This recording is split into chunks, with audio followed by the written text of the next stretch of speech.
Well, hello everyone, and welcome back to the channel. As always, truly appreciate you being here. So today's video is a little bit of a different video.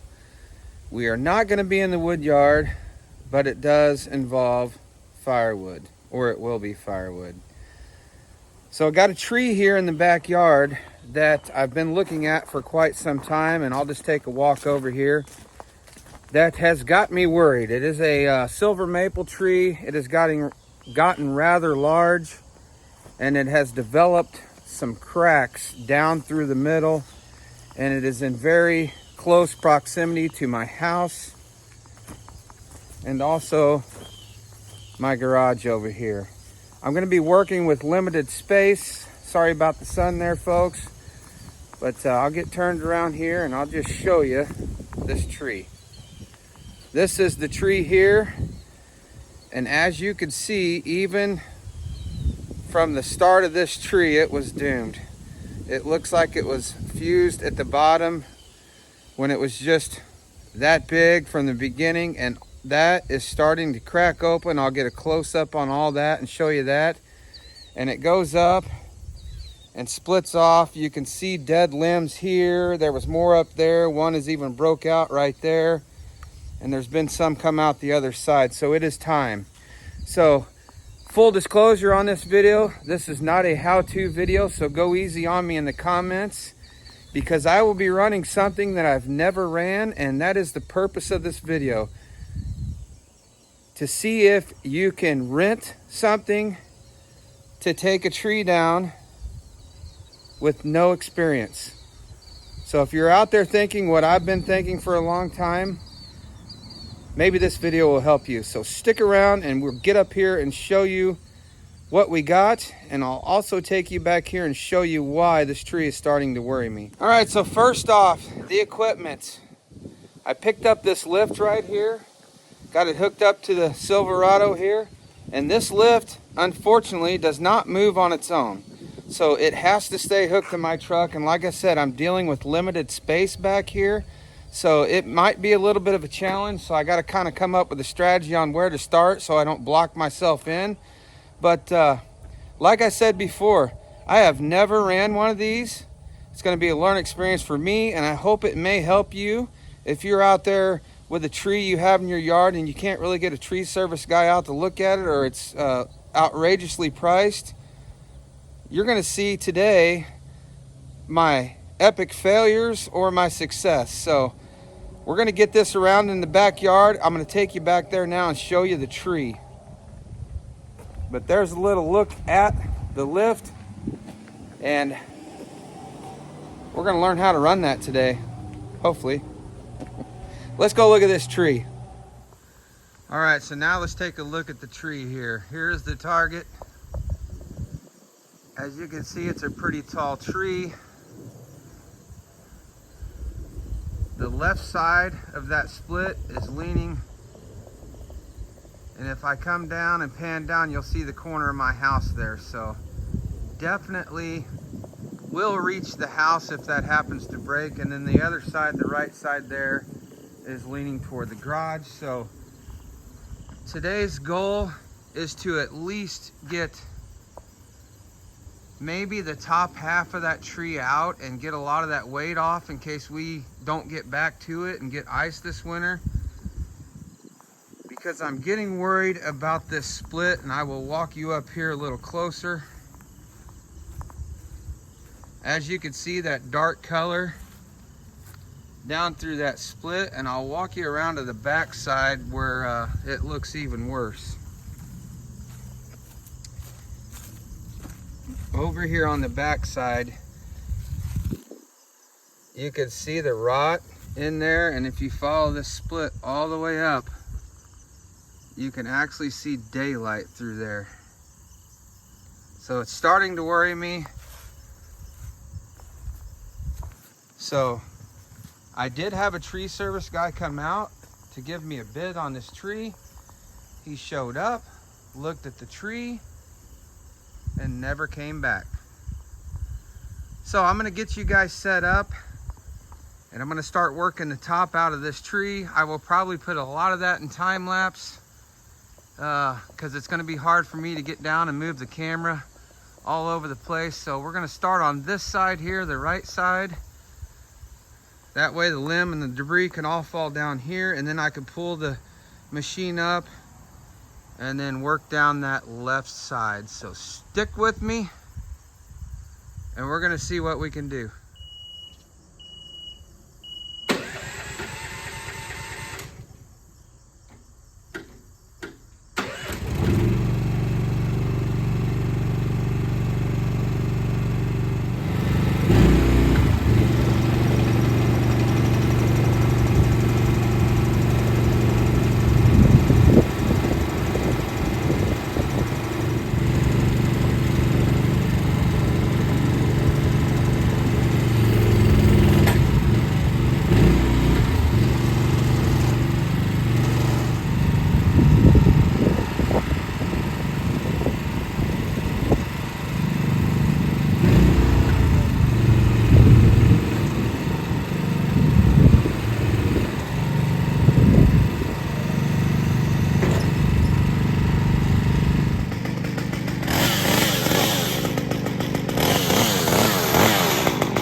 So, all right, everybody, just a little quick break to get back on the ground and get my legs back underneath me.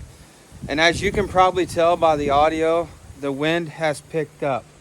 So, as I expected, probably the only accomplishment that I will gain here today is just to get a lot of the weight off of this tree. I've already removed a lot of the weight going up both sides. I don't know how good the camera's picking that up, but these uprights here are pretty well standing straight up and down, and I've already seen signs of carpenter ants up in there when I'm cutting on those limbs. So first point that I would like to make, if it gets windy and you're unsure, job's over. I mean, I'm very inexperienced doing this, so the first thing I don't need is Mother Nature working against me. Carpenter ants are in that. If I go up in there and start taking those off, there's really no way of knowing if there's enough holding wood there to make a notch and get those limbs to fall the way I want them to fall. So not a fail. I'm learning the machine, and I've got a great deal on this machine. I won't get into that. So today is a learning experience. I'm going to take a break, see if the wind's going to die down any at all, because I do not need the wind working against me and the carpenter ants working against me. So overall, I've got still a pretty good shape to the tree, and I've relieved a lot of the weight that will help if I don't get back to this job. But I'm going to stop and clean up the mess here. I'll probably put that in time lapse and see what happens. So first thing I've learned, when in doubt, just stop. And I'm at that point with this wind and these carpenter ants. And second thing I've learned, if you're going to rent a machine, get one that drives on its own. Because when I first set up, when you first seen the video, I was way over here toward the concrete patio, and I was way too far away. I was boomed all the way out, and it just got real shaky, so I had to hook it back up to the truck and move it back over to get close enough to the tree. And now I'm at the point to where all the stuff right above that needs to come down, and it's going to take a chance on falling on the machine. So I'm going to get some of this limbs cleaned up, and I'm going to have to back that machine up in order to drop the stuff that's above it if I continue with this. So let's get you set up in time lapse and watch me clean this mess up a little bit, and we'll see where we can go from there.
So, all right, everybody, as you just seen, I got quite the little mess to clean up here on the ground, and I just ran out of gas with the 194T. So I did every bit of this trimming up top and bucked up all these limbs here on the ground on one tank of gas.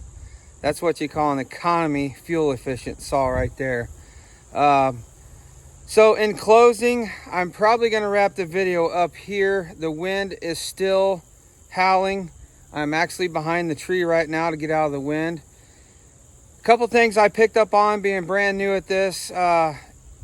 If you're going to rent one of these machines and you have absolutely no experience, don't think you're going to rent it for a half-a-day rental and be able to get your job done and have enough time to learn the controls and get the job done. I would say you need at least the rental for a full day, if not two. So I would say that, and it's probably still going to be way cheaper. I think this machine rents for $150 a day. And I'm just not going to continue with this tree today. I've gotten accomplished what I really wanted to get accomplished, was relieving a lot of weight on those two uprights going up. So I feel good about what I've got accomplished. And number two, if you want to spend the extra money and you only want to rent it for a day, get a machine that moves itself around. This is a JLG T350.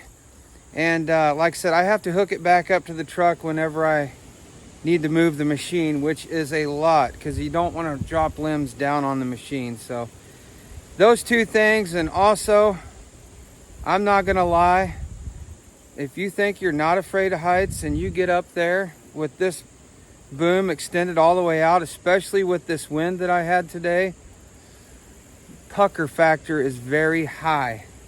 So today, my pucker meter totally outweighed me wanting to get the job completely done and get this tree all the way down. So sometimes you just got to know when to call it quits, and I'm doing that right now. So I hope y'all learned something from this video.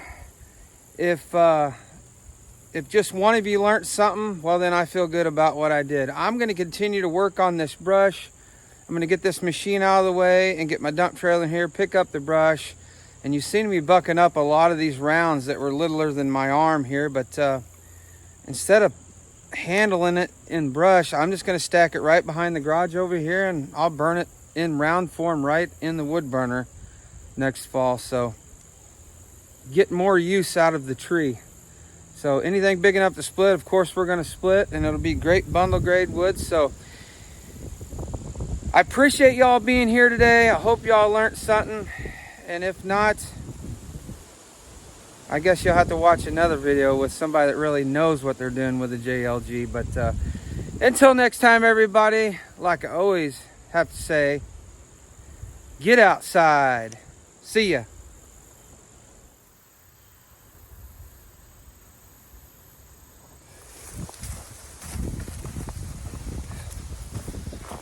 Whew.